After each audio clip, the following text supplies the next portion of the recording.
What's up, everybody? I'm Stan, and welcome to Detail Comics, where we go over comics in detail. This is iRate Reviews, the weekly show where I go over a comic book, its story, its art, give you my impressions, and whether it's something you should go back to the comic book shop for or not. I'm going to be doing Clone Conspiracy number 2 in this one, and this is really just, the continuation of the Clone Conspiracy arc, and we're going to see a little bit more development in terms of the plot.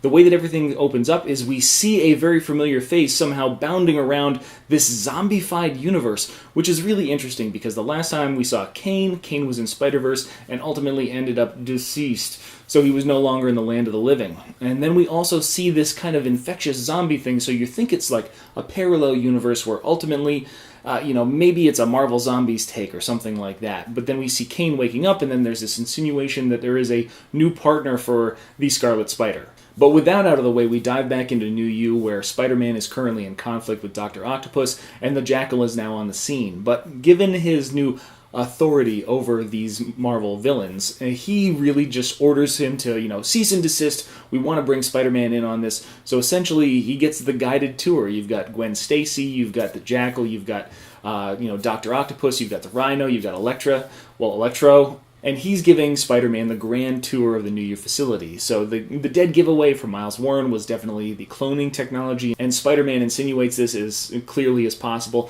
But what we get is that when there is the ultimate reveal, essentially the place where the Jackal takes him, it's the final conclusion, we see a litany, a whole host of Spider-Man villains that are deceased and now alive again. So this could be, Norman Osborn's original Green Goblin, you see Spencer Smythe of the Spider Slayers, you see Alistair Smythe, his son.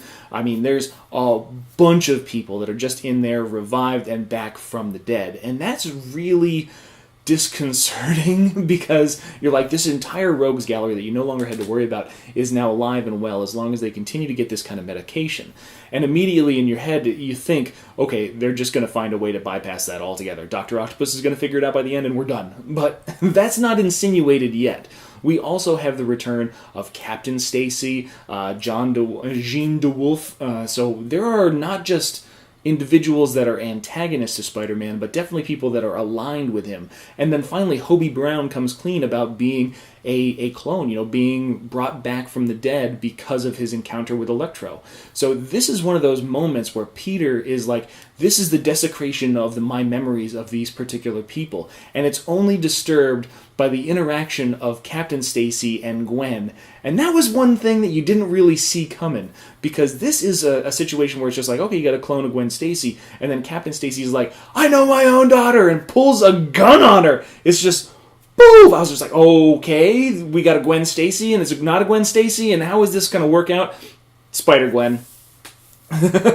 So when Spider-Gwen comes bounding out of everything, she grabs Peter, they get out of there, and that kind of throws a little bit of a monkey wrench into the overall continuity of the story, because currently in the Spider-Gwen run, she does not have her powers. So this has to take place some other point in time where she's either regained them or before she's lost them. But that's not really the point, because we get to the conclusion of everything. We see that Gwen has replaced the other Gwen Stacy, who's still high on the New U Kool-Aid. Kane is the one that is working with her, so he's the secret partner. And this is where we're going to kind of bring everything back to Horizon Labs type stuff in San Francisco, and that's where everything's going to kind of go down. As far as the book is concerned, the story of the Clone Conspiracy gets a little bit muddy. And I say that it gets muddy because the motivations of the characters are not necessarily clear. Of course, you have all these different villains and revived individuals that are needing to follow the Jackal in order to maintain their livelihood, because they are essentially the psychic impressions of their remains. Their minds that were entrapped in their DNA at their time of death are currently in their new bodies, and they want to continue to live. They don't want to die again. That would suck. But the motivations of the Jackal aren't necessarily clear, because he clearly wants Spider-Man on the same team. And that leans towards a few different possible theories. But one, I'm just going to say that clones are definitely involved, Ben Reilly, and he just might be interested in kind of maintaining that status quo for him, personally himself. So he needs kind of Peter to get on board for that. As far as the art's concerned, Jim Cheung is doing a fantastic job. It's probably one of the best illustrated Spider-Man comics that has been out in a long time. I'm really a big fan of this. It's got a very good visual style. It's got a very good visual presence. I like the way that he renders the individual characters. And there's definitely some serious throwbacks inside that whole rogues gallery kind of image. And I really appreciated all that was going on.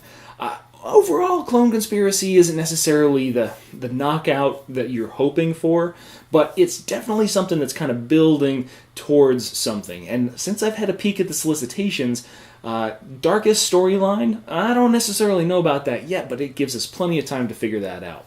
Overall, I definitely say that if you're a Spider-Man fan, this is a book to continue to check out because it is carrying on the continuity of the main Spider-Man title, but we have yet to see exactly how good it's going to be, and there's no real indications yet. So that's my review of the Clone Conspiracy #2, but I want to know what you guys are thinking about this whole storyline, so hit me up in the comments and we can have that conversation. As always, if you like what you see, hit the like button. Don't forget to subscribe right there to get more news, reviews, and commentary on comic books, comic book movies, comic book TV shows and games, and anything and everything inside the world of comics.